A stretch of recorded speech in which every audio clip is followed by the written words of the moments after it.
నమస్కారం. భారత స్వాతంత్రోద్యమంలో పత్రికలు అనేవి కీలకమైన పాత్ర పోషించినాయి. ఇందులో దేవేంద్రనాథ ఠాగూర్ ఇండియన్ మిర్రర్ అనే పత్రికను స్థాపించాడు.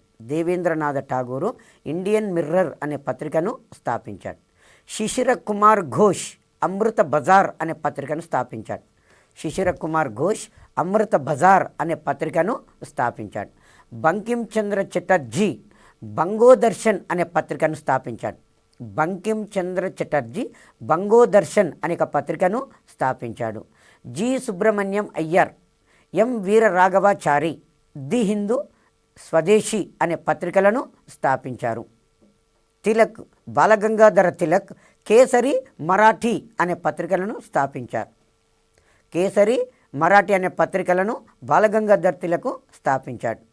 ఎస్ఎన్ బెనర్జీ సంజీవని బెంగాలీ అనే పత్రికలను స్థాపించాడు. సురేంద్రనాథ బెనర్జీ సంజీవని బెంగాలీ అనే పత్రికలను స్థాపించాడు. లిట్టన్ దేశ భాషా పత్రికలను స్వేచ్ఛను హరిస్తూ ప్రాంతీయ భాషా పత్రికల చట్టం చేశాడు 1878 సంవత్సరంలో. భారతదేశంలో పత్రికల మీద ఆంక్షలు విధిస్తూ లిట్టన్ ప్రభువు ప్రాంతీయ భాషా పత్రికల చట్టాన్ని చేయడం అనేది చేశాడు 1878 సంవత్సరంలో. రిప్పను దాన్ని రద్దు చేయడం అనేది జరిగింది. మన భారతదేశంలో భారత జాతీయ కాంగ్రెస్ కంటే ముందు స్థాపించినటువంటి రాజకీయ సంస్థలు, భారతదేశంలో మొట్టమొదటిసారిగా 1838 సంవత్సరంలో బెంగాల్ భూస్వాముల సంఘం స్థాపించబడింది. భారతదేశంలో స్థాపించబడిన మొట్టమొదటి రాజకీయ సంఘము బెంగాల్ భూస్వాముల సంఘము. దీనిని 1838లో బెంగాల్కు చెందినటువంటి బీహార్, ఒరిస్సాలకు చెందిన కొంతమంది జమీందారులు తమ హక్కుల కొరకు స్థాపించారు. ఆ తర్వాత 1851 సంవత్సరంలో కలకత్తాలో బ్రిటిష్ ఇండియన్ అసోసియేషన్ అనే సంస్థను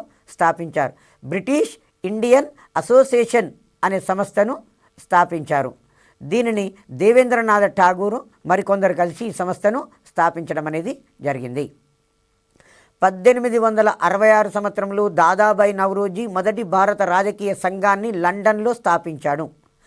భారతీయ రాజకీయ సంఘాన్ని లండన్లో ఈస్ట్ ఇండియా అసోసియేషన్ అని చెప్పేయడం అనేది జరుగుతుంటుంది. చాలా ఇంపార్టెంటు. దాదాబాయి నౌరోజీ 1866 సంవత్సరంలో దాదాబాయి నౌరోజీ మొదటి భారత రాజకీయ సంఘాన్ని స్థాపించారు. దాన్ని ఈస్ట్ ఇండియా అసోసియేషన్ అంటారు. ఈ సంస్థను లండన్లో స్థాపించాడు. హెచ్ఎన్ చిప్లుంకర్, మహాదేవ గోవిందరనడేలు 1870లో పూనా సార్వజనిక సభను స్థాపించారు. ఇది చాలా ఇంపార్టెంట్ అండి. 1870 సంవత్సరంలో పూనా సార్వజనిక సభను మహాదేవ గోవిందరనడే మరికొందరితో కలిసి ఈ సంస్థను స్థాపించాడు. 1876 సంవత్సరంలో సురేంద్రనాథ బెనర్జీ కలకత్తాలో ఇండియన్ అసోసియేషన్ అనే ఒక సంస్థను స్థాపించారు. ఆ తర్వాత మద్రాస్ మహాజన సభ 1852 సంవత్సరంలో స్థాపించబడింది. బొంబాయి ప్రెసిడెన్సీ అసోసియేషన్ను 1885 సంవత్సరంలో ఫిరోజ్ షా మెహతా, కేటీ తెలంగ్, బద్రుద్దీన్ త్యాబ్జీలు కలిసి స్థాపించారు. బొంబాయి ప్రెసిడెన్సీ అసోసియేషన్ అనే సంస్థను 1885 సంవత్సరంలో ఫిరోజ్ షా మెహతా, కేటీ తెలంగ్, బద్రుద్దీన్ త్యాబ్జీలు స్థాపించారు.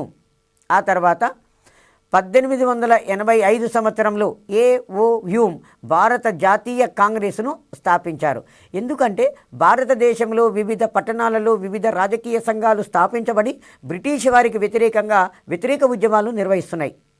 ఆనాడు భారతదేశ వైస్రాయిగా పనిచేస్తున్నటువంటి లార్డ్ డఫ్రిన్ ఈ రాజకీయ సంస్థల ద్వారా బ్రిటిష్ ప్రభుత్వానికి వ్యతిరేకంగా జరుగుతున్న ఉద్యమాన్ని అణచివేయాలనే ఉద్దేశంతో ఈ ఏమో వ్యూమ్ను పురమాయించాడు. ఒక చిన్న రాజకీయ పక్షాన్ని ప్రోత్సహించడం ద్వారా బ్రిటిష్ వారికి వ్యతిరేకంగా జరుగుతున్నటువంటి ఉద్యమాన్ని నిలుపుదల చేయవచ్చు అన్న ఉద్దేశంతో భారత జాతీయ కాంగ్రెస్ను స్థాపించమని డఫ్రిన్ సలహా ఇవ్వడం అనేది జరిగింది ఏవో హ్యూమ్కు. ఏవో హ్యూమ్ భారతదేశంలో సివిల్ సర్వెంట్గా పనిచేసి రిటైర్డ్ అయ్యాడు. ఇతని పూర్తి పేరు ఏంటంటే Allan Octavius Hume. Allan Octavius Hume 1885 సంవత్సరంలో భారత జాతీయ కాంగ్రెస్ను స్థాపించాడు. భారత జాతీయ కాంగ్రెస్ను స్థాపించడం అనేది జరిగింది. ఇలా ఒక విదేశస్థుడు భారత జాతీయ కాంగ్రెస్ను స్థాపించాడు. ఈ భారత జాతీయ కాంగ్రెస్ యొక్క సమావేశాలు ప్రతి సంవత్సరము డిసెంబర్ 28వ తారీఖు నుంచి 31వ తారీఖుల మధ్యన జరిగేది. ప్రతి సంవత్సరం 1885 సంవత్సరం మొదలుకొని మనకు స్వాతంత్రం వచ్చేంత వరకు కూడా ఆల్మోస్ట్గా ఎవ్రీ ఇయర్ డిసెంబర్ 28 నుంచి 31 వరకు భారత జాతీయ కాంగ్రెస్ యొక్క సమావేశాలు నిర్వహింపబడుతుండేది దేశంలో వివిధ ప్రాంతాలలో. భారత జాతీయ కాంగ్రెస్ యొక్క మొట్టమొదటి సమావేశము 1885 డిసెంబర్ 28 నుంచి 31 వరకు బొంబాయిలో గోకుల్ దాస్ తేజ్పాల్ సంస్కృత కళాశాలలో సంస్కృత కళాశాలలో మొట్టమొదటి భారత జాతీయ కాంగ్రెస్ సమావేశము జరిగింది. ఈ సమావేశానికి కలకత్తాకు చెందిన ఉమేష్ చంద్ర బెనర్జీ అను అడ్వకేటు అధ్యక్షత వహించడం అనేది జరిగింది. మొట్టమొదటి భారత జాతీయ కాంగ్రెస్కు అధ్యక్షత వహించిన భారతీయుడు ఎవరు? డబ్ల్యూసి బెనర్జీ అంటే ఉమేష్ చంద్ర బెనర్జీ. భారత జాతీయ కాంగ్రెస్ సమావేశానికి మొట్టమొదటి సమావేశానికి దేశవ్యాప్తంగా 72 మంది ప్రతినిధులు హాజరయ్యారు. ఈ బిట్టు తెలంగాణ టెట్లో అడిగాడండి. మనం భారత జాతీయ కాంగ్రెస్ యొక్క మొట్టమొదటి సమావేశానికి ఎంతమంది ప్రతినిధులు హాజరయ్యారు? 72 మంది ప్రతినిధులు హాజరయ్యారు. ఆ తర్వాత భారత జాతీయ కాంగ్రెస్ యొక్క రెండవ సమావేశము 1886 సంవత్సరంలో కలకత్తాలో దాదాబాయి నౌరోజీ అధ్యక్షతన జరిగింది. ఈ సమావేశానికి 436 మంది హాజరు కావడం అనేది జరిగింది. భారత జాతీయ కాంగ్రెస్ యొక్క మూడవ సమావేశము 1887 సంవత్సరంలో మద్రాసులో బద్రుద్దీన్ త్యాబ్జీ అధ్యక్షతన జరిగింది. మూడవ సమావేశానికి అధ్యక్షుడు ఎవరు? బద్రుద్దీన్ త్యాబ్జీ. మనకు కాంపిటేటివ్ ఎగ్జామ్లో అడిగే విధానం ఏంటంటే భారత జాతీయ కాంగ్రెస్ సమావేశానికి అధ్యక్షత వహించిన మొట్టమొదటి ముస్లిం బద్రుద్దీన్ త్యాబ్జీ. ఐఎన్సి సమావేశం భారత జాతీయ కాంగ్రెస్ యొక్క 4వ సమావేశము 1888 సంవత్సరంలో అలహాబాదులో జార్జ్ యూల్ అధ్యక్షతన జరిగింది. జాతీయ కాంగ్రెస్ సమావేశానికి అధ్యక్షత వహించిన మొట్టమొదటి బ్రిటిష్ జాతీయుడు జార్జ్ యూల్. 4వ సమావేశము 1888లో అలహాబాదులో జరిగింది. ఈ సమావేశానికి బ్రిటిష్ జాతీయుడు జార్జ్ యూల్ అధ్యక్షత వహించడం అనేది జరిగింది. భారత జాతీయ కాంగ్రెస్కు అధ్యక్షత వహించిన మొట్టమొదటి విదేశస్థుడు జార్జ్ యూల్. భారత జాతీయ కాంగ్రెస్ మొదటి సమావేశానికి అధ్యక్షత వహించిన మొదటి భారతీయుడు ఎవరు? డబ్ల్యూసి బెనర్జీ. రెండవ సమావేశానికి అధ్యక్షత వహించిన వ్యక్తి ఎవరు? దాదాబాయి నౌరోజీ పార్సీ మతస్థుడు. బద్రుద్దీన్ త్యాబ్జీ ముస్లిం మతస్థుడు. భారత జాతీయ కాంగ్రెస్కు అధ్యక్షత వహించిన మొట్టమొదటి ముస్లిం బద్రుద్దీన్ త్యాబ్జీ. భారత జాతీయ కాంగ్రెస్ సమావేశానికి అధ్యక్షత వహించిన మొట్టమొదటి విదేశస్థుడు జార్జ్ యూల్ అనేటాయన. 1891లో నాగపూర్లో జరిగినటువంటి సమావేశానికి పి ఆనందాచార్యులు అధ్యక్షత వహించారు. పనంభాకం ఆనందాచార్యులు అధ్యక్షత వహించాడు. భారత జాతీయ కాంగ్రెస్కు అధ్యక్షత వహించిన మొట్టమొదటి తెలుగువాడు పి ఆనందాచార్యులు. మొట్టమొదటి తెలుగువాడు ఎవరండి? పి ఆనందాచార్యులు భారత జాతీయ కాంగ్రెస్కు అధ్యక్షత వహించిన మొదటి తెలుగువాడు. ఆ తర్వాత భారత స్వాతంత్రోద్యమాన్ని 3 భాగాలుగా విభజించడం అనేది జరిగింది. మితవాద దశ, అతివాద దశ, గాంధీ యుగము అని చెప్పుకోవడం అనేది జరుగుతుంది. మితవాద దశ 1885 సంవత్సరం నుంచి 1905 వరకు మితవాద దశ అనేది జరిగింది. ఆ తర్వాత అతివాద యుగము అనేది 1905 సంవత్సరం నుంచి 1919 సంవత్సరాల మధ్యకాలంలో జరిగింది. గాంధీ యుగము 1919 నుంచి 1947 వరకు జరిగింది. అయితే కొన్ని పుస్తకాలలో ఏముంటుందంటే 1920 నుంచి 1947 వరకు గాంధీ యుగము ఉంటుంది అనేది ఉంటుంది. అది యాక్చువల్గా చెప్పుకోవాలంటే 1900 కొన్ని ఇంటర్మీడియట్ పుస్తకాలలో తీసుకుంటేనేమో 1919 ఉంటుంది. హై స్కూల్ పుస్తకాలు తీసుకుంటేనేమో 1920 అనేది ఉంటుంది. ఎలా తీసుకున్నా అది కరెక్ట్ ఆన్సరే అవుతుంటుంది. ఆ తర్వాత మితవాద యుగము 1885 సంవత్సరం నుంచి 1905 వరకు మితవాద యుగం అనేది జరిగింది. ఈ దశలో మితవాదుల యొక్క విధానాలు ఏంటంటే సమావేశాలు జరపడము, తీర్మానాలు చేయడము, ఫిర్యాదులు పంపడము, నిరసన తెలపడం వంటి పద్ధతులను అనుసరించారు. మితవాదులు అనుసరించిన విధానాలంటే సమావేశాలు జరిపేటోళ్ళు. అక్కడ తమకు ఏమైతే సమస్య ఉన్నదో దాన్ని అక్కడ తీర్మానం చేసి బ్రిటిష్ వారికి మహాజర్లు అంటే ఫిర్యాదులు పంపడం, మహాజర్లు అంటే విజ్ఞాపన పత్రాలు సమర్పించడం, వాళ్ళ పని చేయకపోతే నిరసన తెలపడం, ఇలా శాంతియుతమైన పద్ధతులను మాత్రమే వీరు అనుసరించారు. శాంతియుతమైన పద్ధతులను వీరు అనుసరించడం వలన వీరిని మనము మితవాదులు అని చెప్పుకోవడం అనేది జరిగింది. ప్రముఖ మితవాద నాయకులు మనకి ఎగ్జామ్లో కూడా ఇలాగ అడుగుతున్నాండి, ఈ క్రింది వారిలో మితవాద నాయకులను గుర్తించుము, ఈ క్రింది వారిలో మితవాద నాయకుడు కాని వారిని గుర్తించుము, ఈ క్రింది వారిలో అతివాద నాయకుని గుర్తించుము, ఈ క్రింది వారిలో అతివాద నాయకుడు కాని వ్యక్తిని గుర్తించుము, ఇలా 1 by 1 రావడం అనేది జరుగుతూ ఉంటుంది. సో మనకు మితవాద నాయకులు దాదాబాయి నౌరోజీ, సురేంద్రనాథ బెనర్జీ, ఉమేష్ చంద్ర బెనర్జీ, ఫిరోజ్ షా మెహతా, బద్రుద్దీన్ త్యాబ్జీ, డబ్ల్యూసి బెనర్జీ, ఉమేష్ చంద్ర బెనర్జీ అంటాం, ఎస్ఎన్ బెనర్జీ, మహాదేవ గోవింద రనడే, తర్వాత గోపాలకృష్ణ గోఖలే, ఆనందమోహన్ బోస్, రాస్ బిహారీ బోస్, దిన్షా వాచా అనేవాళ్ళు ప్రముఖమైనటువంటి వ్యక్తులుగా మనం చెప్పుకోవడం అనేది జరుగుతుంటుంది. మితవాదుల యొక్క డిమాండ్లు మితవాదుల యొక్క కోరికలు ఏంటంటే శాసనసభలలో భారతీయులకు ప్రశ్నించే హక్కును కల్పించాలి. భారతీయులు చట్టసభలకు వెళ్తున్నారు, కానీ అలంకారప్రాయులుగా మాత్రమే చట్టసభలలో జరిగే విషయాన్ని మాత్రమే వీళ్ళు చూడడం అనేది జరుగుతుంది తప్ప ప్రశ్నించే హక్కు భారతీయులకు లేదు. కాబట్టి శాసనసభలలో చట్టసభలలో భారతీయులకు ప్రశ్నించే హక్కును కల్పించాలి. రెండవది, సివిల్ సర్వీసు పోటీ పరీక్షల వయోపరిమితిని తగ్గించి ఏకకాలంలో ఇంగ్లాండ్లో ఇండియాలో నిర్వహించాలి అని కోరారు. సివిల్ సర్వీసు పరీక్షలలో వయోపరిమితి ఎక్కువగా పెంచారు. అది భారతదేశంలో విద్యార్థులు ఎడ్యుకేషన్ పోవడానికి లేటు వయసులో పోవడం అనేది జరుగుతుంది. 5 సంవత్సరాల తర్వాత అట్లా స్కూల్ పోయి చదువుకోవడం వలన వాళ్ళు లిమిట్ ఏజ్ పెట్టారు. అది మన వాళ్ళు డిగ్రీ అయిపోయేసరికి ఆ ఏజ్ దాటిపోతుంటుంది. సో కాబట్టి ఎక్కువ మంది విద్యార్థులు సివిల్ సర్వీస్ పరీక్షలలో పాల్గొనడానికి ఇంగ్లాండ్లో ఇండియాలో ఏకకాలంలో నిర్వహించాలి. కారణం ఏంటి అంటే ఇంగ్లాండ్లో రాసిన వాళ్ళు మళ్ళీ వచ్చి ఇండియాలో రాస్తారు. అలా కాకుండా 2 దేశాలలో ఏకకాలంలో పెట్టాలి, తర్వాత వయోపరిమితిని తగ్గించాలి అని చెప్పి డిమాండ్ చేయడం అనేది జరిగింది. మూడవది, భూమి శిస్తును తగ్గించాలి.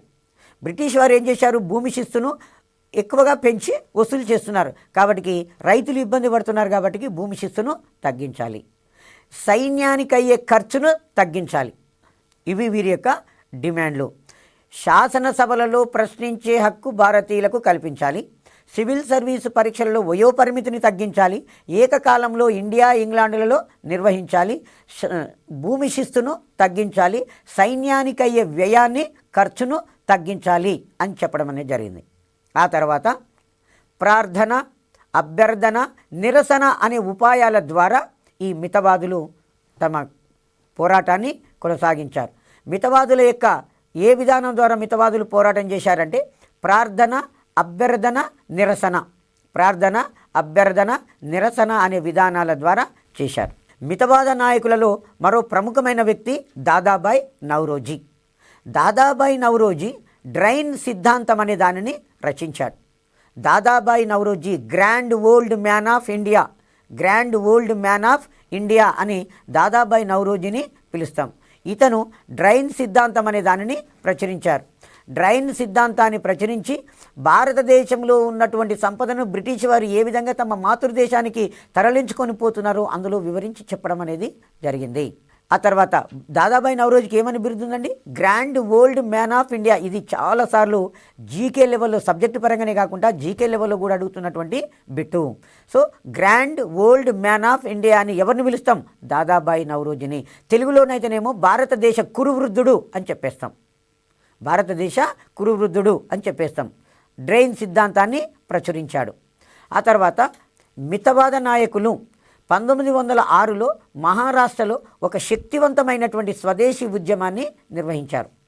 మితవాద నాయకులు మహారాష్ట్రలో ఒక శక్తివంతమైనటువంటి స్వదేశీ ఉద్యమాన్ని 1906 సంవత్సరంలో నిర్వహించారు. ఆ తర్వాత ఈ మితవాదుల యొక్క విధానాలు రాను ఏమవుతున్నాయంటే బ్రిటిష్ వారికి వ్యతిరేకంగా బ్రిటిష్ వారి యొక్క ప్రోత్సాహంతో జాతీయ కాంగ్రెస్ స్థాపించబడింది. జాతీయ కాంగ్రెస్ డఫ్రిన్ యొక్క సూచనల మేరకే ఏఓయూమ్ అనే వ్యక్తి స్థాపించాడు. కానీ మొదటి సమావేశంలో, రెండవ సమావేశంలో పాల్గొన్న బ్రిటిష్ వారు మూడో సమావేశం వచ్చేసరికల్లా ఈ 1887లో భారత జాతీయ కాంగ్రెస్ను డఫ్రిన్ ఏమన్నాడంటే ఒక బహిరంగ ప్రసంగంలో మైక్రోస్కోపిక్ మైనార్టీ సంస్థ అని విమర్శించాడు. భారత జాతీయ కాంగ్రెస్ను డఫ్రిను 1887లో ఒక బహిరంగ ప్రసంగంలో మైక్రోస్కోపిక్ మైనార్టీ సంస్థ అని కాంగ్రెస్ పార్టీని విమర్శించాడు. ఈ మితవాదులు చేసినటువంటి పోరాటం ఫలితంగా 1892 సంవత్సరము చట్టము అమలులోకి వచ్చింది. మితవాదుల యొక్క కృషి ఫలితంగా 1892 చట్టము అమలులోకి రావడం అనేది జరిగింది. ఈ మితవాదులు శాంతియుతమైన పద్ధతుల ద్వారా పోరాటాన్ని నిర్వహించారు. మనకు ముఖ్యంగా ఈ మితవాదుల గురించి అడిగినప్పుడు మాత్రము ఇందులో ప్రముఖమైన మితవాద నాయకులను మనం గుర్తుపెట్టుకోవాల్సిన అవసరము ఉంటుంది. కాదాంబరి గంగూలీ మొట్టమొదటి మహిళా కాంగ్రెస్ గ్రాడ్యుయేట్ ప్రతినిధి అని చెప్పేస్తాం. ఇంపార్టెంట్ అండి. కాంగ్రెస్ మొదటి మహిళా గ్రాడ్యుయేట్ ప్రతినిధి కాదాంబిని గంగూలీ. కొన్ని పుస్తకాలలో కాదాంబిరి అని ఉంటుంది, కొద్ది కాదాంబిని అని ఉంటుంది. కాదాంబిని గంగూలీ మొదటి మహిళా కాంగ్రెస్ గ్రాడ్యుయేట్ ప్రతినిధి. మితవాద దశ తర్వాత అతివాద యుగం అనేది వచ్చింది. ఈ అతివాద యుగము 1905 సంవత్సరం నుంచి 1919 వరకు అతివాద దశ అనేది జరుగుతూ వస్తుంది. ఈ అతివాదులు ముందుకు రావడానికి కారణం ఏంటంటే ప్రపంచంలో జరిగినటువంటి 2 ప్రధానమైన సంఘటనలు భారత జాతీయ నాయకులను, అందులో యువకులను ఉత్తేజపరచడం అనేది జరిగింది. ఇందులో ఇటలీ దేశముపై ఇథియోపియా విజయము 1896 సంవత్సరంలో జరిగింది. ఇటలీ దేశము భూభాగపరంగా చిన్నగానే ఉంటుంది. ఇటలీ దేశము ఐరోపా ఖండంలో మధ్యధరా సముద్రంలోకి చొచ్చుకొని వచ్చినటువంటి ఒక చిన్న ద్వీప కల్పం. వైశాల్యపరంగా చిన్నగా ఉంటుంది, కానీ అభివృద్ధి పరంగా పెద్ద దేశం. కాబట్టి ఇటలీ అనేది పెద్ద దేశం. ఇథియోపియా ఆఫ్రికా ఖండంలో ఉంటుంది. వైశాల్యపరంగా పెద్ద దేశమే, కానీ వెనుకబడినటువంటి దేశం. ఈ ఇథియోపియాకు ఇటలీకి మధ్యన 1896లో యుద్ధం జరిగింది. ఈ యుద్ధంలో ఇటలీ దేశం ఓడిపోయింది, ఇథియోపియా దేశం విజయం సాధించింది. ఇది భారతీయులలో చైతన్యం కలగటానికి గొప్ప ప్రేరణ ఇచ్చినటువంటి సంఘటన. ఎందుకంటే యూరోపియన్లు అజేయులు కారు, ఓడిస్తే వాళ్ళు కూడా ఓడిపోతారు అన్న ఆనందము భారతీయులకు కలిగింది. ఇదే టైంలో రష్యా జపాన్ మధ్య యుద్ధము 1905 సంవత్సరంలో జరిగింది. ఆసియా ఖండంలో, ఐరోపా ఖండంలో ఉన్నటువంటి పెద్ద దేశము రష్యా దేశం. భూభాగపరంగా ప్రపంచంలో వైశాల్యంలో పెద్ద దేశము రష్యా దేశం. ఈ జపాన్ దేశము ఆసియా ఖండంలో తూర్పు వైపున ఉన్న 4 దీవుల సముదాయం, చిన్న ద్వీపం జపాన్ దేశం. ఈ 2 దేశాల మధ్యన 1905లో యుద్ధం జరిగింది. ఈ యుద్ధంలో రష్యా దేశం అనేది ఓటమి చెందింది. యుద్ధంలో ఎవరు ఓటమి చెందారు? రష్యా దేశం అనేది ఓటమి చెందింది. సో ఈ 2 సంఘటనలు భారతీయులను బాగా ప్రభావితం చేయడం అనేది జరిగింది. ప్రముఖమైనటువంటి అతివాద నాయకులు మనకు 1907 సంవత్సరంలో సూరత్లో జరిగిన కాంగ్రెస్ సమావేశంలో కాంగ్రెస్ పార్టీ 2గా చీలిపోతుంది. అతివాదులు, మితవాదులుగా. చాలా ఇంపార్టెంట్ అండి. ఏ సంవత్సరంలో ఎక్కడ జరిగిన సమావేశంలో కాంగ్రెస్ పార్టీ 2గా చీలిపోయింది? కాంగ్రెస్ పార్టీ అనేది 2గా చీలిపోయింది. 1907 సంవత్సరంలో సూరత్లో జరిగినటువంటి సమావేశంలో కాంగ్రెస్ పార్టీ 2గా చీలిపోవడం అనేది జరిగింది. ఇందులో అతివాదులు, మితవాదులు అని చెప్పేస్తాం. ప్రముఖ అతివాద నాయకులు లాల్, బాల్, పాల్ మరియు ఘోష్. ఘోష్ మీన్ అరవింద ఘోష్, లాలా లజపతి రాయ్, బాల గంగాధర్ తిలక్, బిపిన్ చంద్రపాల్. ఈ 3 మాత్రమే మెయిన్. వీరిలోకి అరవింద ఘోష్ను కూడా తీసుకోవడం అనేది జరిగింది.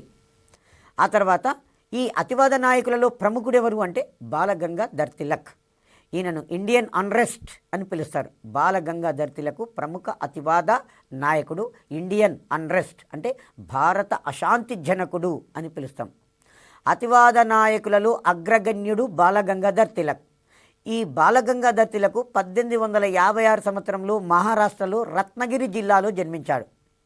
బాల గంగాధర్ తిలక్ 1856 సంవత్సరంలో మహారాష్ట్రలో రత్నగిరి జిల్లాలో జన్మించాడు.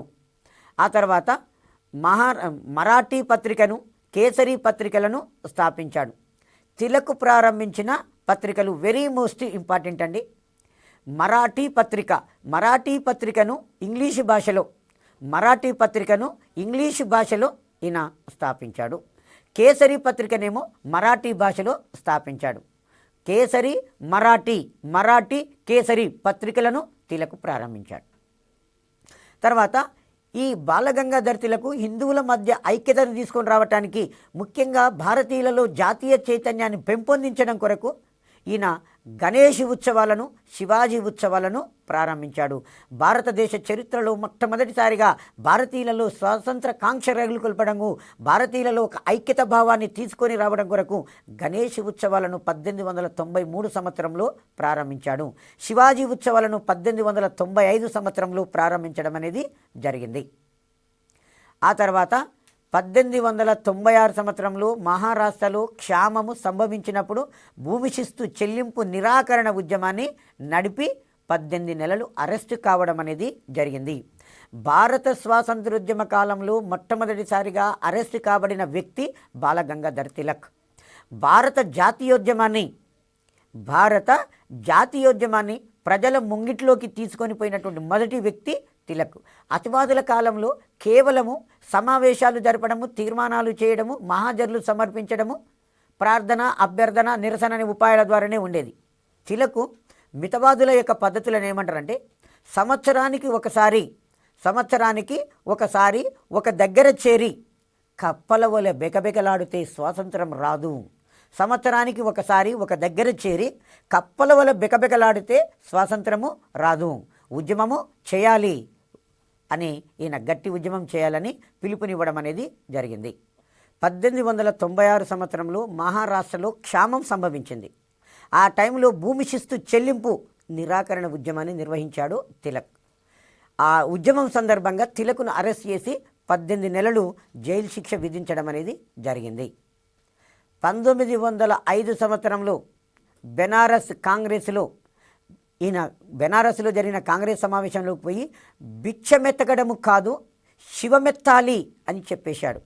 భిక్షమెత్తడం కాదు, మనము దేహి అని బ్రిటిష్ వారిని అడగడం కాదు, శివమెత్తాలి అంటే ఉద్యమం నిర్వహించాలి, ప్రజా ఉద్యమం చేయాలి అని చెప్పేసి బెనారస్ కాంగ్రెస్ సమావేశంలో ఆవేశపూరితమైన ప్రసంగాన్ని తిలక్ మనకు అందించడం అనేది జరిగింది. తిలక్ ఇచ్చినటువంటి స్లోగన్ ఏంటంటే, స్వరాజ్యము నా జన్మ హక్కు, నేను దాన్ని సాధించి తీరుతాను, నేను దాన్ని పొంది తీరుతాను అని చెప్పాడు. ఇది నెంబర్ ఆఫ్ టైమ్స్ మనకు కాంపిటేటివ్ ఎగ్జామ్లో వస్తున్నటువంటి ఒక బిట్టు. స్వరాజ్యం నా జన్మ హక్కు, నేను దానిని పొంది తీరుతాను అని చెప్పి తిలక్ ప్రకటించాడు.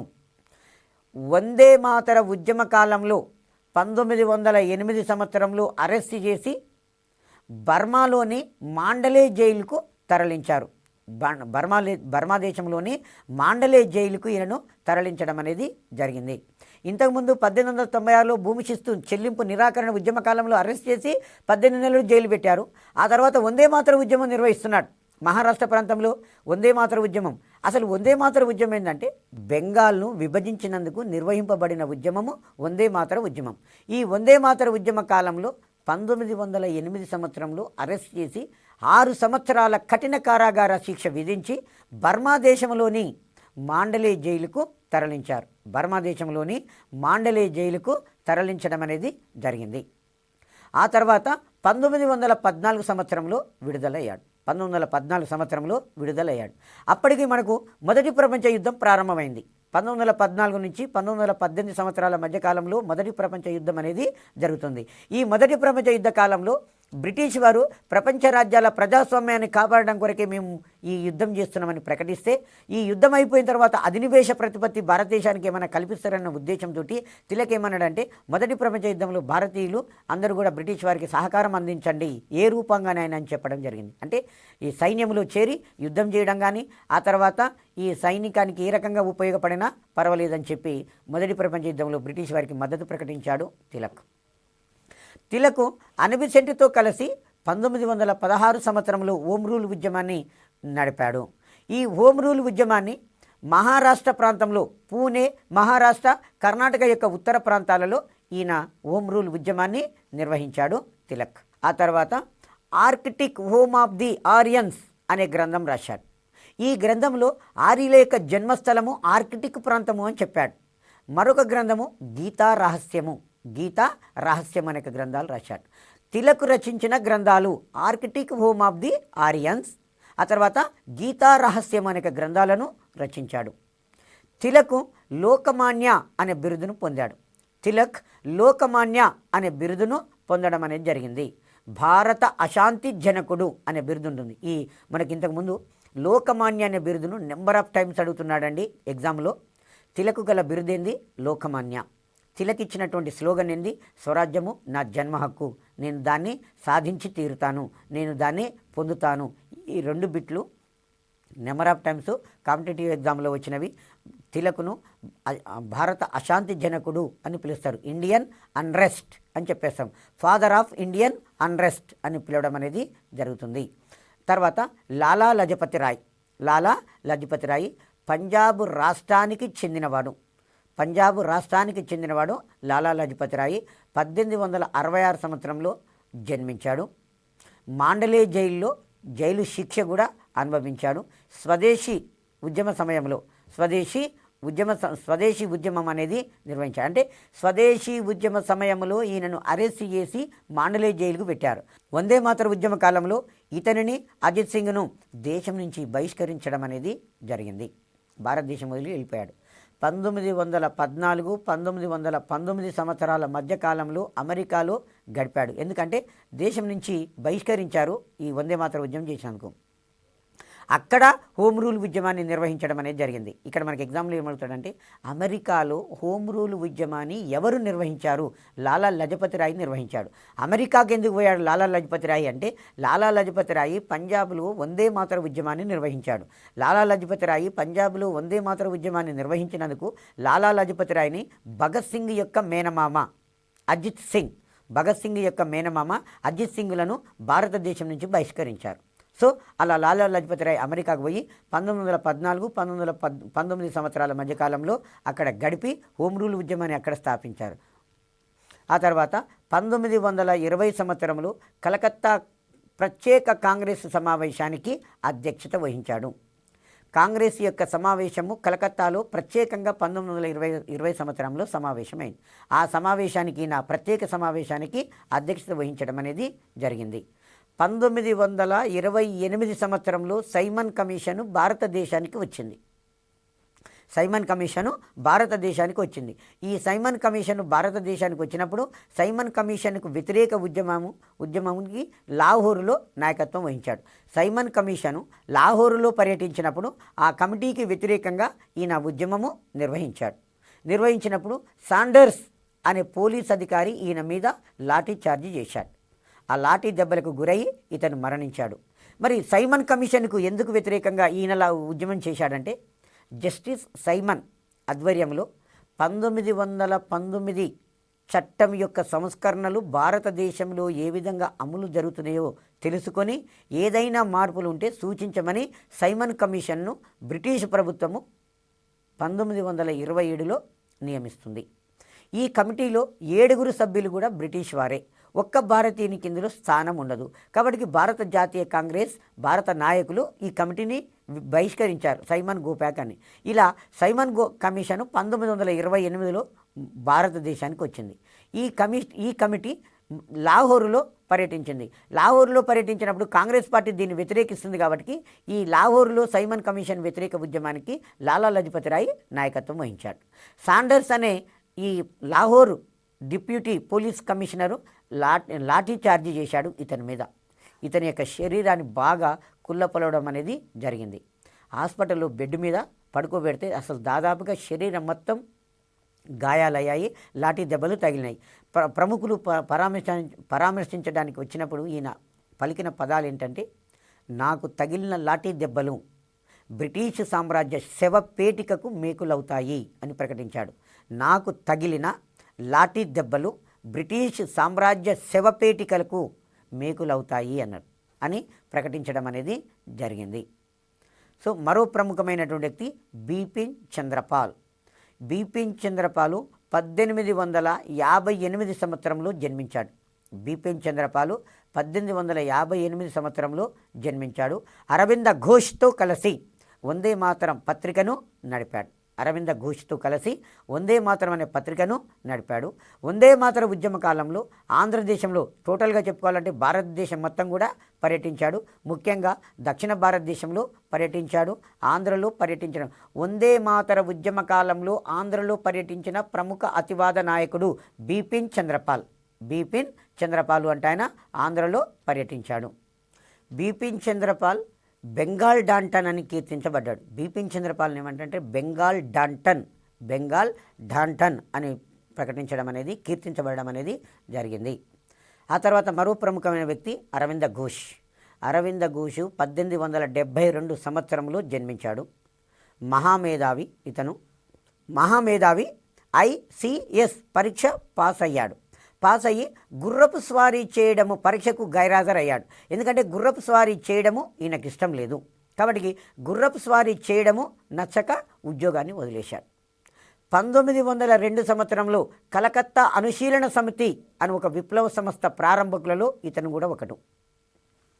అనుశీలన సమితి, దాన్ని ఏమంటామంటే కలకత్తా అనుశీలన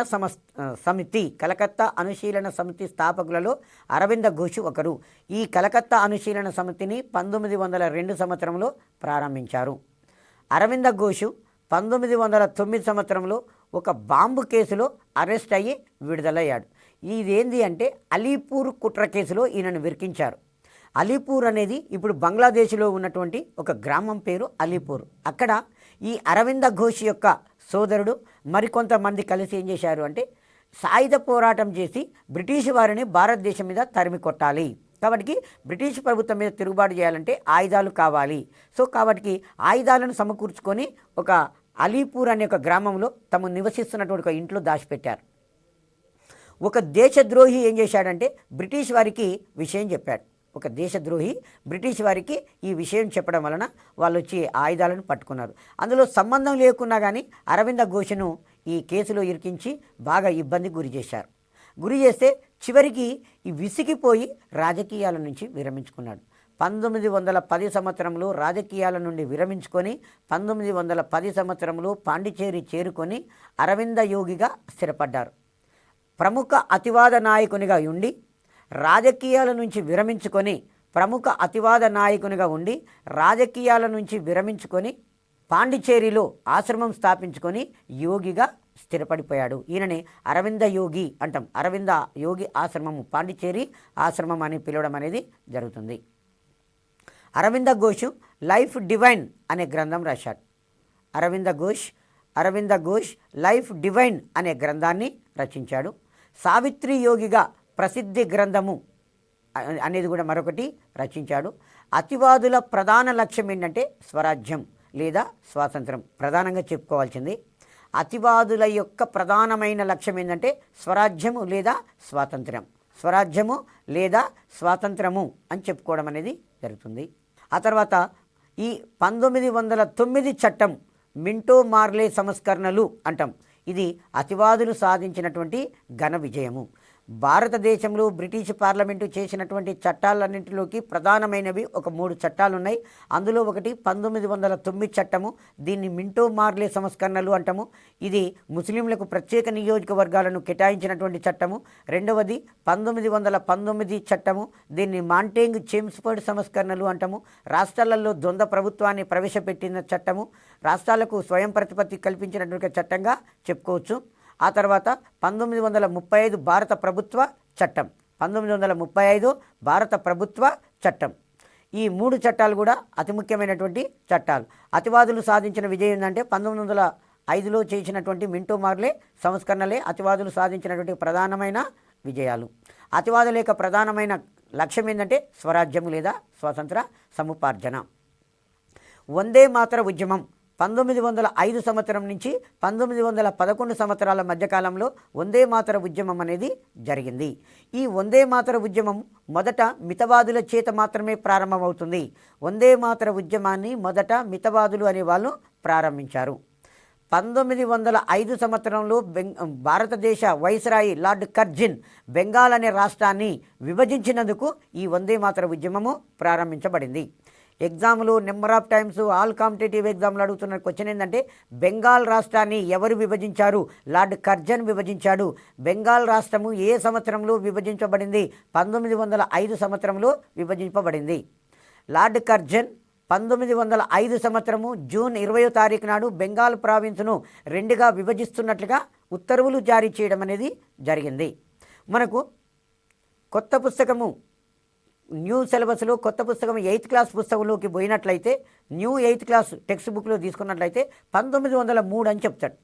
1903లోనే ఈయన బెంగాల్ ప్రావిన్స్ను విభజిస్తున్నా అని చెప్తాడు.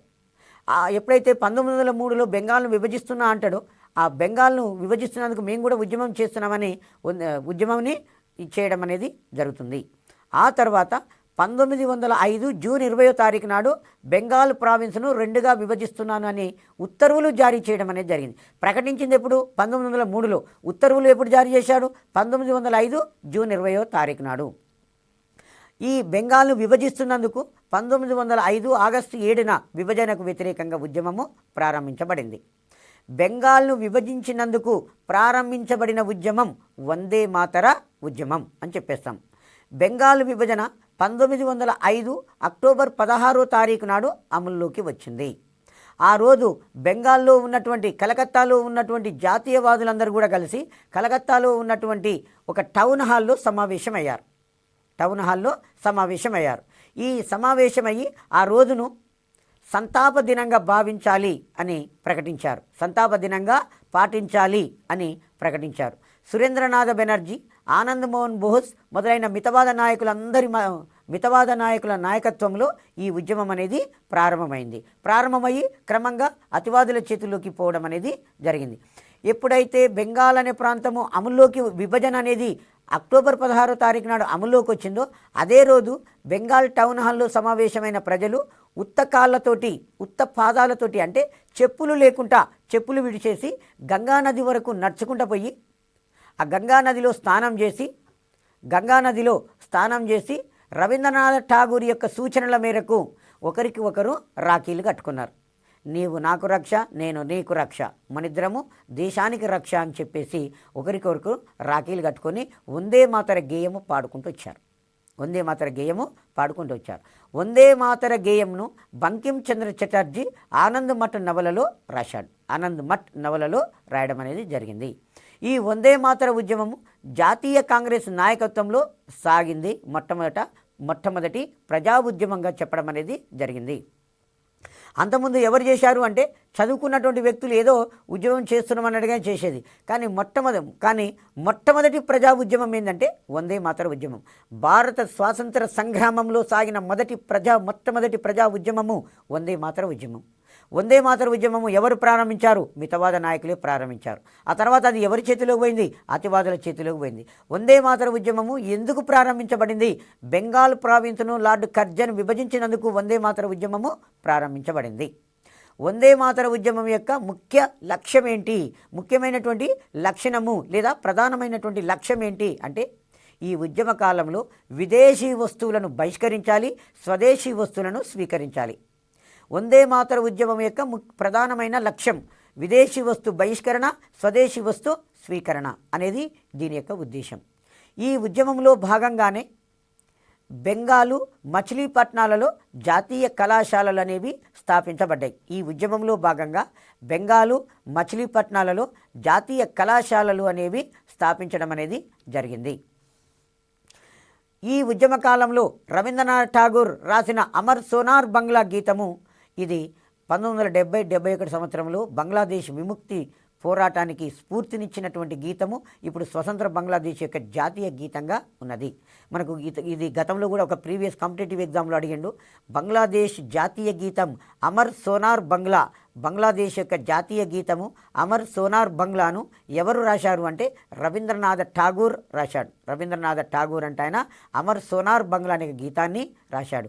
ఏ ఉద్యమ కాలంలో అంటే వందే మాతర ఉద్యమ కాలంలో అని చెప్పుకోవడం అనేది జరిగింది. బంగ్లాదేశ్ యొక్క జాతీయ గీతము అమర్ సోనార్ బంగ్లాను రవీంద్రనాథ్ ఠాగూరు ఈ వందే మాతర ఉద్యమ కాలంలోనే రచించాడు.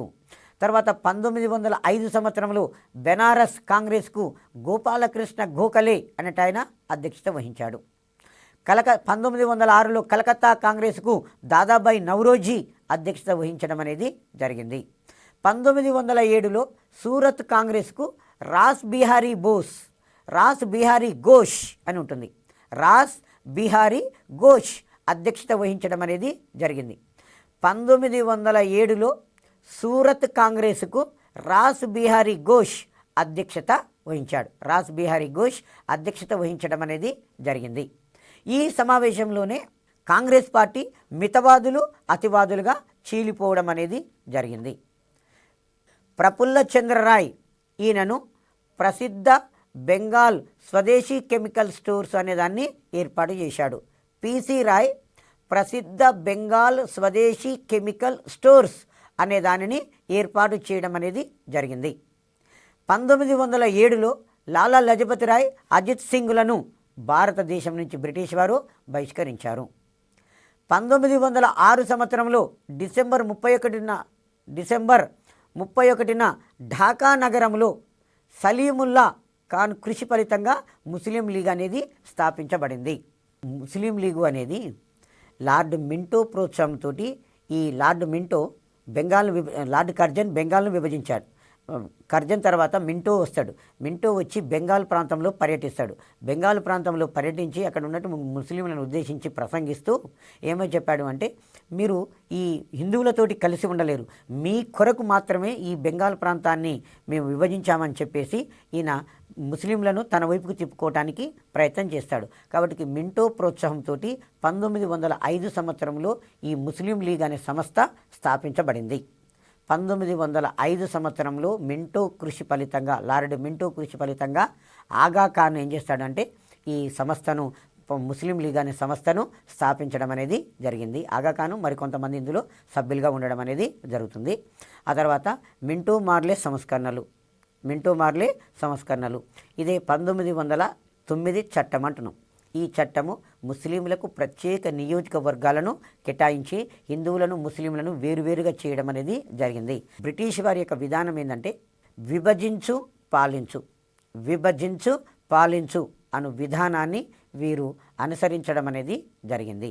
అంటే ఈ భారతీయులను ఇద్దరిని కలవకుండా విభజించడం, హిందువులను ముస్లింలను వేరువేరుగా చూడడం అనేది జరిగింది. 1911 సంవత్సరంలో ఇంగ్లాండ్ రాజు 5వ జార్జ్ భారతదేశాన్ని సందర్శించి ఢిల్లీలో ఏర్పాటు చేసిన ఒక బహిరంగ సభలో బెంగాల్ విభజనను మేము ఉపసంహరించుకుంటున్నామన్నట్లు ప్రకటించాడు. బెంగాల్ విభజనను ఉపసంహరించుకుంటున్నట్లు ప్రకటించాడు. ఇక్కడ మిస్టేక్ ఉంది సార్, గుర్తుపెట్టుకోండి. బెంగాల్ విభజన ఉపసంహరిస్తున్నట్లు ప్రకటించడం అనేది జరిగింది. దీంతో వందే మాతర ఉద్యమము ఆగిపోయింది. ఇదే సమావేశంలో బ్రిటిష్ ఇండియా రాజధాని కలకత్తా నుంచి ఢిల్లీకి మారుస్తున్నట్లు కూడా ప్రకటించబడింది. ఆ తర్వాత 1912 సంవత్సరంలో కలకత్తా నుంచి రాజధాని ఢిల్లీకి మార్చబడింది. ఢిల్లీకి మారుస్తున్నట్టు ఎప్పుడు ప్రకటించారు? 1911లో. కలకత్తా నుండి ఢిల్లీకి రాజధానిని మారుస్తున్నట్లు 1911లో ప్రకటించారు. కానీ మార్చింది మాత్రము 1912 సంవత్సరంలో మార్చారు. ఆ తర్వాత వందే మాతర ఉద్యమం జరుగుతుండగానే సమరశీల జాతీయోద్యమం అనేది జరిగింది. అంటే కొంతమంది ఆవేశంతో కూడుకున్న యువకులు హింసాయుతమైన పద్ధతుల ద్వారా బ్రిటిష్ వారిని భారతదేశం నుంచి తరిమి కొట్టాలి అన్న ఉద్దేశంతో ఈ సమరశీల జాతీయోద్యమాన్ని నిర్వహించడం అనేది జరిగింది. ఈ సమరశీల జాతీయోద్యమము మహారాష్ట్ర, బెంగాలు, పంజాబ్లలో కేంద్రీకృతమైనది. సమరశీల జాతీయోద్యమం అంటే విప్లవాల ఉద్యమాలు అనేవి మహారాష్ట్ర, బెంగాలు, పంజాబ్లలో కేంద్రీకృతం కావడం అనేది జరిగింది. మహారాష్ట్రలో 1897 సంవత్సరంలో పూనాలో ప్లేగు వ్యాధి నివారణ చర్యలను తీసుకోవడంలో అమానుషంగా ప్రవర్తించినటువంటి బ్రిటిష్ అధికారి డబ్ల్యూసి ర్యాండ్స్ అనే వ్యక్తిని దామోదర్ చాపేకర్ తర్వాత బాలకృష్ణ చాపేకర్ సోదరులు హతమార్చడం అనేది జరిగింది. మహారాష్ట్రలో పూణే ప్రాంతంలో ప్లేగు వ్యాధి ప్రబలింది. ఆ ప్లేగు వ్యాధి ప్రబలినప్పుడు నష్ట నివారణ చర్యలను తీసుకోవడంలో అక్కడ ఉన్నటువంటి బ్రిటిష్ వైద్య అధికారి డబ్ల్యూసి రాండ్ అనేటైన నిర్లక్ష్యంగా విధుల పట్ల ప్రవర్తించాడు. కాబట్టి అతని మీద కక్ష పెట్టుకొని ఈ దామోదర్ చాపేకర్, బాలకృష్ణ చాపేకర్లు అతన్ని హతమార్చడం అనేది జరిగింది. ఆ తర్వాత వీళ్ళిద్దరిని పట్టుకొని ఉరిదీయడం అనేది జరిగింది. 1904 సంవత్సరంలో మహారాష్ట్రలో అభినవ భారత్ అనే ఒక విప్లవ సంస్థ స్థాపితమైంది. 1904 సంవత్సరంలో మహారాష్ట్రలో అభినవ భారత్ అనే ఒక విప్లవ సంస్థ స్థాపితమైంది. దీని స్థాపకులలో దామోదర్ సావర్కర్, గణేష్ సావర్కర్ అనే వాళ్ళు ముఖ్యులు. దామోదర్ సావర్కర్, మనం వీడి సావర్కర్ అంటున్నాం, అతని సోదరుడు గణేష్ సావర్కర్ అనే వాళ్ళు ముఖ్యులు. గణేష్ సావర్కర్కు నాసిక్ జిల్లా జడ్జ్ జాక్సన్ ద్వీపాంతర శిక్ష విధించాడు. గణేష్ సావర్కర్కు నాసిక్ జిల్లా జడ్జిగా ఉన్నటువంటి జాక్సన్ ద్వీపాంతర శిక్ష విధించాడు. కాబట్టి ఆనంద్ లక్ష్మణ్ కార్కోర్ అనే వ్యక్తి జాక్సన్ను కాల్చి చంపడం అనేది జరిగింది. ఈ బ్రిటిష్ అధికారులు, బ్రిటిష్ జడ్జీలు కానీ, బ్రిటిష్ అధికారులు కానీ వివక్షతతో కూడుకున్నటువంటి తీర్పునిచ్చి భారతీయులను ఇబ్బందులకు గురి చేసేవాళ్ళు. కాబట్టి గణేష్ సావర్కర్కు ద్వీపాంతర శిక్ష విధించినటువంటి జడ్జిని ఆనంద్ లక్ష్మణ్ కార్కోర్ అనే వ్యక్తి జాక్సన్ను కాల్చి చంపడం జరిగింది. ఇది నాసిక్ కుట్ర కేసుగా ప్రసిద్ధి కాంచడం అనేది జరిగింది. దామోదర్ సావర్కర్కు ఈ శిక్షలో భాగం ఉందని చెప్పి యావజ్జీవ కారాగార శిక్ష విధించి అండమాన్ దీవులకు బందీగా పంపడం అనేది జరిగింది. ఆ తర్వాత 1902 సంవత్సరంలో అనుశీలన సమితి స్థాపించబడింది. దీని స్థాపకులలో బరీంద్ర కుమార్ ఘోష్, ఆ తర్వాత జతీంద్రనాథ్ బెనర్జీ, ప్రమోద్ మిట్టల్ అనే వ్యక్తులు ప్రముఖమైనటువంటి వ్యక్తులు.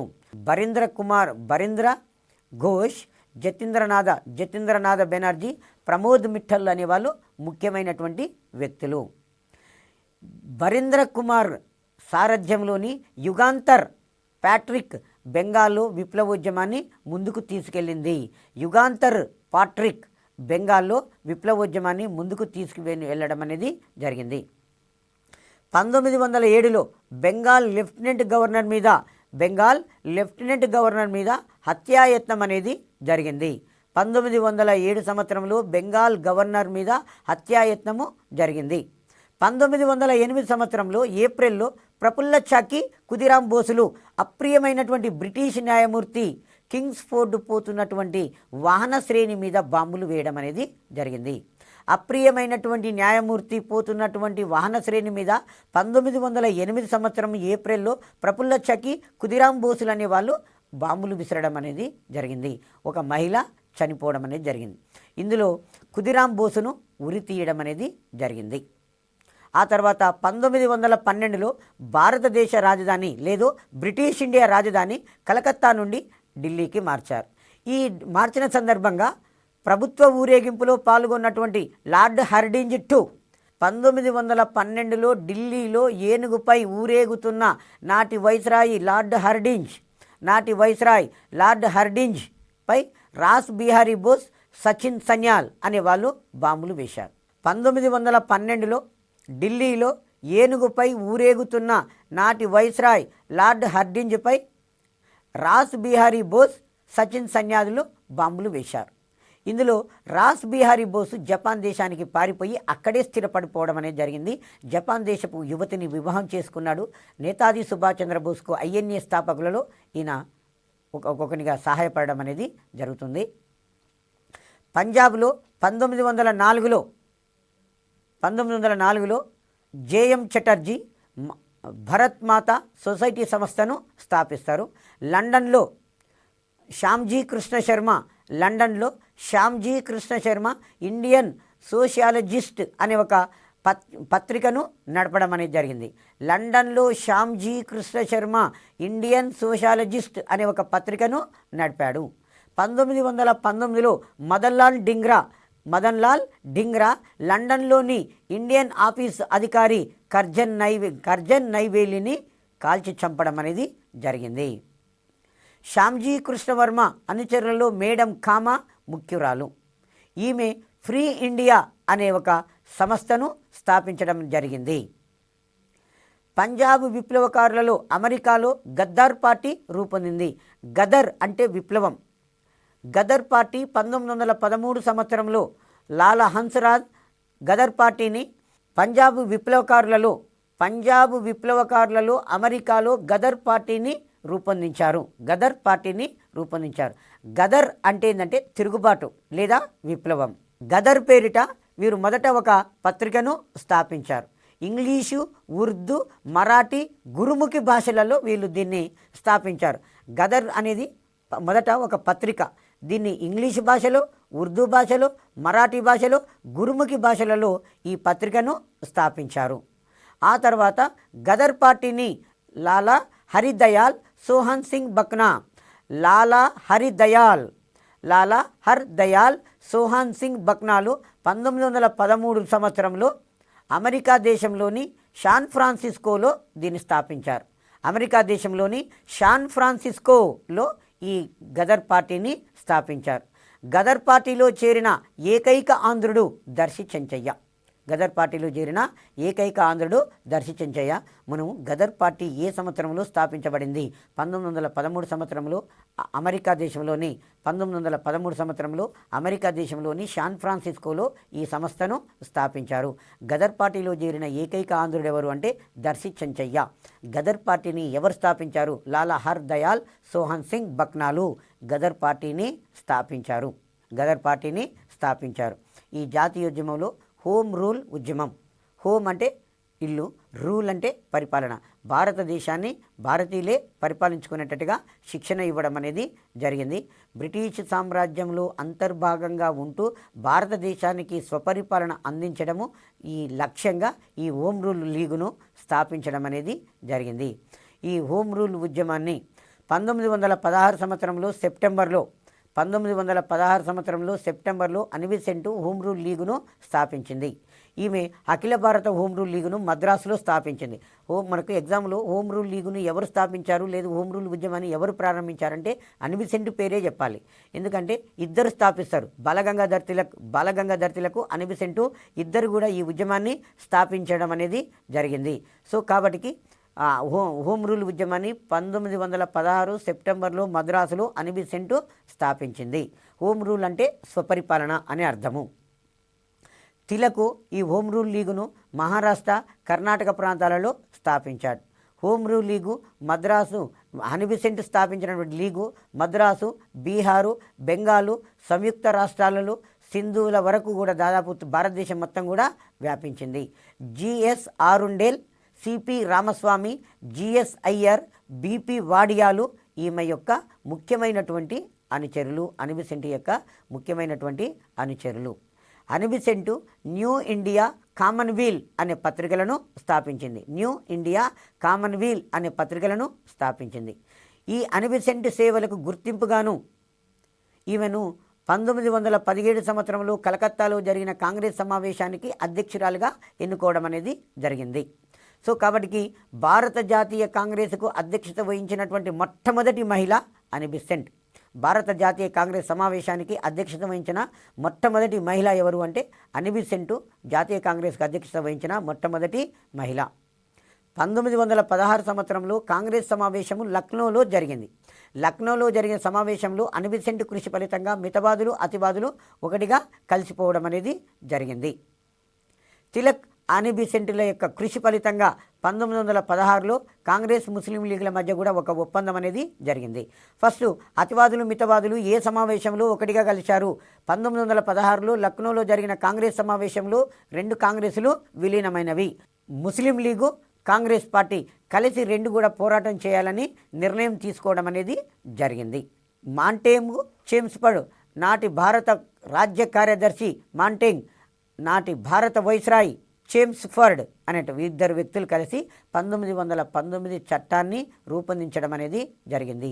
ఈ 1919 చట్టము కేంద్రంలో ద్విసభ పద్ధతిని ప్రవేశపెట్టింది. కేంద్రంలో విధానసభ, రాజ్యసభలు అనే రెండు సభలు ఏర్పాటు కావడం అనేది జరిగింది. ఈ చట్టం వలన మనకు ఈ భారత జాతీయోద్యమంలో ముఖ్యంగా అతివాదుల గురించి చదువుకున్నప్పుడు ఫస్ట్ కాంగ్రెస్ పార్టీని ఎవరు స్థాపించారు, దాని మొదటి సమావేశం ఎక్కడ జరిగింది, దాని సమావేశానికి అధ్యక్షత ఎవరు వహించారు, ఎంతమంది ఈ సమావేశంలో పాల్గొన్నారు అనేది ఇంపార్టెంటు. తర్వాత కాంగ్రెస్ పార్టీలో మొదటి మహిళా గ్రాడ్యుయేట్ ప్రతినిధి కాదాంబిని గంగూలీ. ఆ తర్వాత భారత జాతీయ కాంగ్రెస్ మొట్టమొదటి సమావేశము 1885 డిసెంబర్ 28 నుంచి 31 వరకు గోకుల్దాస్ తేజ్పాల్ సంస్కృత కళాశాలలో బొంబాయిలో WC బెనర్జీ అధ్యక్షతన జరిగింది. దాని తదంతరం మనకు మితవాదుల నాయకుల ప్రధానమైన నాయకుల పేర్లు అడుగుతాడు, దాన్ని గుర్తుపెట్టుకోవాల్సి వస్తుంది. ఈ కాంగ్రెస్ బెంగాల్ రాష్ట్రాన్ని ఎవరు విభజించారు అంటే లార్డ్ కర్జన్ బెంగాల్ ప్రావిన్స్ను రెండుగా విభజించాడు 1905లో. బెంగాల్ను విభజించినందుకు ప్రారంభించబడిన ఉద్యమం ఏంటంటే వందే మాతర ఉద్యమము. వందే మాతర ఉద్యమం యొక్క ముఖ్యమైన నినాదం ఏంటి అంటే విదేశీ వస్తు బహిష్కరణ, స్వదేశీ వస్తు స్వీకరణ. 1916లో అనిబిసెంటు హోమ్ రూల్ లీగును స్థాపించింది. భారత జాతీయ కాంగ్రెస్ సమావేశానికి అధ్యక్షత వహించిన మొట్టమొదటి మహిళ, కాకపోతే ఈమె విదేశస్తురాలుగా చెప్పుకోవడం అనేది జరిగింది. Okay, thank you one and all.